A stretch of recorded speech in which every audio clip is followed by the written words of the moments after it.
A quiet California suburb. Streetlights, sprinklers, kids' bikes left on lawns. Inside one of these homes, a husband and wife are asleep. Just after 3 a.m., they wake up to a blinding flashlight and a man in a ski mask holding a knife. He ties them up. He speaks in a low, shaking whisper, but his words are ice cold. He tells the husband, "If you move, I'll kill her." By sunrise, nothing on this street feels safe anymore. No one knew it that night, but a predator had just begun a reign of terror that would stretch across California for a decade.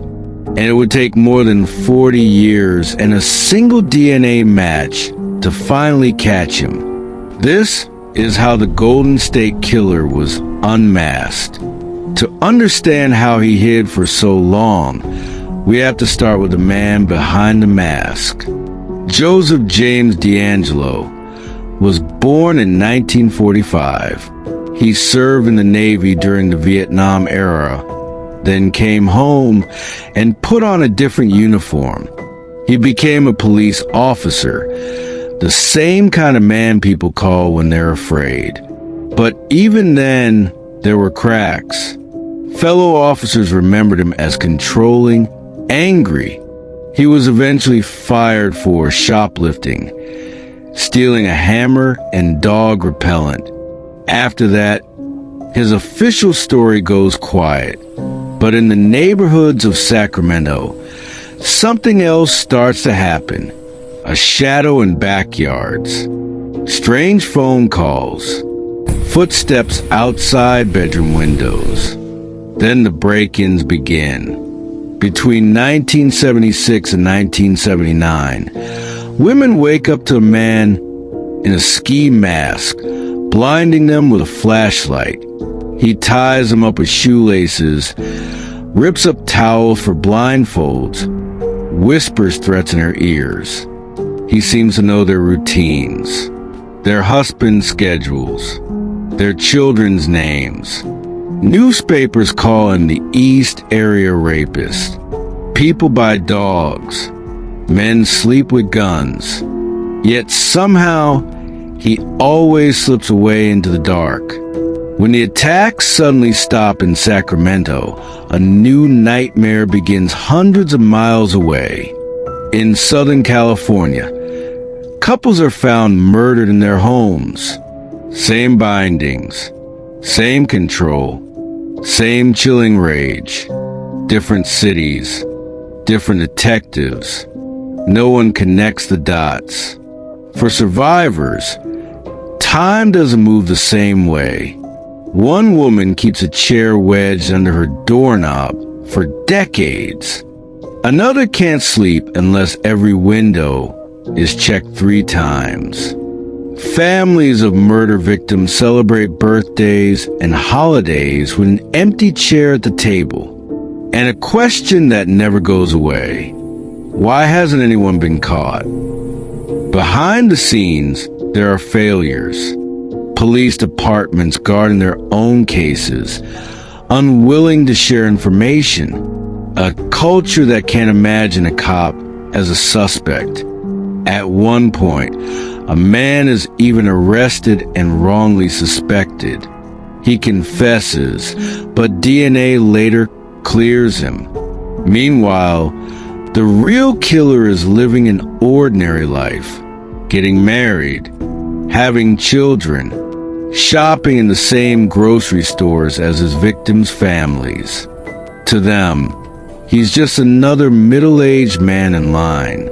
If you're still here, you're the kind of person who wants these stories told in full. I also break down faster DNA cases in my 60-second shorts. They're on my channel if you want more after this one. By the early 2000s, science finally catches up to the past. Evidence from old crime scenes is tested. Rape kits, blood, skin cells. Detectives now have the killer's DNA profile. But When they run it through law enforcement databases, nothing. His DNA sits there like a ghost with no name. For years, that profile just waits. Then in 2017, investigators try something new. Instead of looking for him, they look for his relatives. They upload his DNA to a public genealogy site, the same kind ordinary people used to learn about ancestry. At first, the matches are tiny, distant cousins. A genetic genealogist, Barbara Ray Venner, begins building family trees from those matches, branch by branch, marriage records, birth certificates, obituaries. She builds out enormous trees, then starts crossing people off. Wrong age, wrong gender, wrong location, until one branch leads to a man who fits, lived in the right areas at the right times, the right age, a law enforcement background. Joseph James DeAngelo. Detectives put him under surveillance. They watch an old man in a quiet Sacramento suburb. He shops. He tinkers in his garage. He talks to neighbors. None of them know they're living next to a suspected serial killer. Investigators just need one thing: fresh DNA. They collect something he's thrown away, a tissue, trash, something he's touched. Back at the lab, they compare it to the old crime scene samples. The wait is agonizing. Then the call comes. It's a match. In April 2018, after more than 40 years, officers move in. They surround his home, the same type of home he once broke into. When they arrest him, he doesn't fight. He's 72 years old, but the charges read like a history of terror. In court, survivors and families finally see him without a mask. Some of them had waited more than 4 decades for this moment. One survivor says, through tears, "You stole my safety, my sleep, my sense of who I was. But you did not steal my voice, and you will hear it today." Another tells him, "You are going to spend the rest of your miserable life in a cage." In 2020, Joseph James DeAngelo is sentenced to 11 consecutive life sentences, plus additional years. He will die in prison. DNA turned a faceless ghost into a man with a name, a face, and a sentence. The Golden State Killer thought time would protect him, but time and DNA were never on his side. Anticipated that you will receive 11 consecutive life without the possibility of parole sentences with 15 concurrent life sentences. Additional time for weapon enhancements will be imposed as mandated by law. Do you understand that as well, sir? Yes. The aforementioned uncharged acts that you will be admitting to, having occurred in Sacramento County, Yolo County, San Joaquin County, Stanislaus County, Contra Costa County, Alameda County, and as well as Santa Clara County.